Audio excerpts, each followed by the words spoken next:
자, 40. 이 나이가 여러분에겐 어떤 의미인가요? 어쩌면 인생의 아주 큰 전환점이라고 느끼는 분들 많으실 텐데요. 인생의 전반부가 끝나고 후반부가 시작되는 바로 이 지점에서 우리 영혼에는 과연 어떤 변화가 일어나는 걸까요? 오늘 그 깊은 이야기 속으로 함께 들어가 보겠습니다. 이야기의 시작은요, 한 유명한 문장에서부터 출발합니다. 바로 에이브러햄 링컨의 말이죠. 40이 되면 자기 얼굴에 책임을 져야 한다. 와, 이거 좀 단호하고 무섭게까지 들리지 않으세요? 보통 이 말을 들으면 딱 떠오르는 게 있죠. 아, 이제 피부 관리 좀 해야 하나? 뭐 이런 거요. 하지만 정말 그게 전부였을까요? 아니, 한 나라의 운명을 짊어졌던 사람이 설마 스킨케어 팁 하나 남겼겠어요? 그럴 리가 없죠. 어쩌면 이 말 속에는 우리가 완전히 놓치고 있는 훨씬 더 깊은 진실이 숨어 있는 건 아닐까요? 네, 맞아요. 링컨이 말한 건 그런 피부 관리 차원의 얘기가 아니었던 거죠. 그건 바로 우리의 내면이 얼굴에 새겨지는 방식에 관한 이야기입니다. 그러니까 우리가 수십 년 동안 반복했던 생각, 감정, 내가 내렸던 모든 선택들, 이런 것들이 전부 얼굴 근육에 차곡차곡 쌓여서 뭐랄까 지워지지 않는 표정이 된다는 거예요. 결국 나은의 얼굴은 내가 어떤 삶을 살아왔는지 말없이 증명하는 하나의 존재론적 선언이 되는 셈입니다. 혹시 마흔 즈음에 딱히 이유도 모르겠는데 되게 혼란스럽고 공허하다 이런 감정 느껴보신 적 있으세요? 사람들은 그냥 중년의 위기네 하고 쉽게 말하는데요. 사실 이건 그냥 감정 기복 그런 게 아니에요. 이건 거의 모든 사람이 겪는 보편적이고 구조적인 전환. 다시 말해 당신의 영혼 내부에서 거대한 혁명이 시작됐다는 신호입니다. 자, 그럼 이 거대한 영혼의 혁명, 대체 그 정체가 뭘까요? 그 단서를 찾아서 한번 고대의 지혜들을 쭉 따라가 볼 건데요. 점성학, 심리학, 심지어 카발라까지. 와, 진짜 신기하게도요. 전혀 다른 시대, 다른 장소에서 나온 이야기들이 전부 똑같은 지도를 가리키고 있더라고요. 바로 우리 내면의 지도 말이죠. 첫 번째 단서는 하늘에서 찾아볼게요. 바로 점성학입니다. 점성학에서는 38세에서 42세 사이를 중년의 트랜짓이라고 부르거든요. 이게 그냥 오늘의 운세 이런 거라는 완전히 차원이 다른 얘기예요. 이 시기에 우리가 겪는 그 엄청난 내면의 격동이 그냥 우연이 아니라 딱 정해진 시간에 올리는 거대한 우주의 알람 같은 거라는 거죠. 아주 구조적이고 심지어 예측 가능한 흐름이라는 뜻입니다. 이때 우리한테 영향을 주는 대표적인 행성이 세 개가 있는데요. 먼저 천왕성은 갑자기 나 이제 이런 역할 지겨워 하는 마음을 막 불러일으켜요. 누군가의 남편, 아내, 부모 이런 틀에서 확 벗어나고 싶다는 아주 강렬한 자유를 향한 충동이죠. 해왕성은 내가 굳게 믿어왔던 가치들을 안개처럼 뿌옇게 만들면서 혼란을 가져오고요. 그리고 명왕성은 낡아빠진 당신의 자아를 완전히 불태우고 새롭게 태어나라고 아주 강력한 압력을 넣습니다. 자, 이제 하늘에서 우리 마음 가장 깊은 곳으로 한번 시선을 돌려볼까요? 분석 심리학의 창시자 칼 융은 이 시기의 과제를 개성화라고 불렀어요. 이게 뭐냐면 사회가 우리한테 너는 이런 사람이야 하고 씌워준 가면, 페르소나라고 하죠. 이걸 벗어던지고 그 뒤에 있던 진짜 나를 찾아가는 아주 용감한 여정인 겁니다. 융은 이것이야말로 인생의 오후에 주어진 가장 중요하고도 어려운 숙제라고 말했습니다. 이 융이 인생을 하루에 비유한 게 아주 기가 막히네요. 해가 막 떠오르는 오전에는 세상에 적응하고 성공을 좇는 게 과제예요.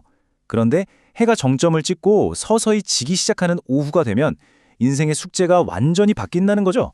이제는 밖에서 뭘 이루는 게 아니라 내 안에서 의미를 찾아야 하는 시간. 그리고 제일 중요한 거, 그동안 일부러 안 보려고 했던 내 안의 어두운 그림자랑 딱 마주해야 하는 시간이라는 겁니다. 정말 신기한 건요. 고대 지혜인 카발라에서도 거의 똑같은 얘기를 하고 있다는 거예요. 생명나무 지도를 보면 우리 대부분은 인생 전반부를 말쿠트라는 곳에서 살아요. 물질 세계의 왕국이죠.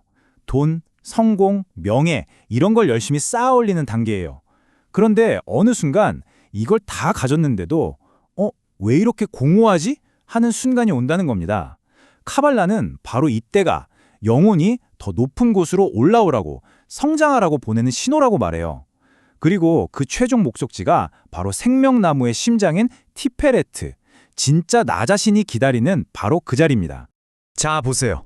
점성학, 심리학, 카발라. 전혀 달라 보이는 이 이야기들이 결국엔 하나의 정말 멋진 비유로 딱 모아집니다.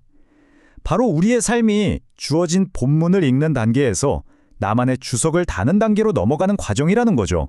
이 둘의 차이는 아주 명확해요. 마흔 이전, 그러니까 본문의 삶은요, 세상이 정해준 문장을 그냥 받아 적는 시간 같은 거예요.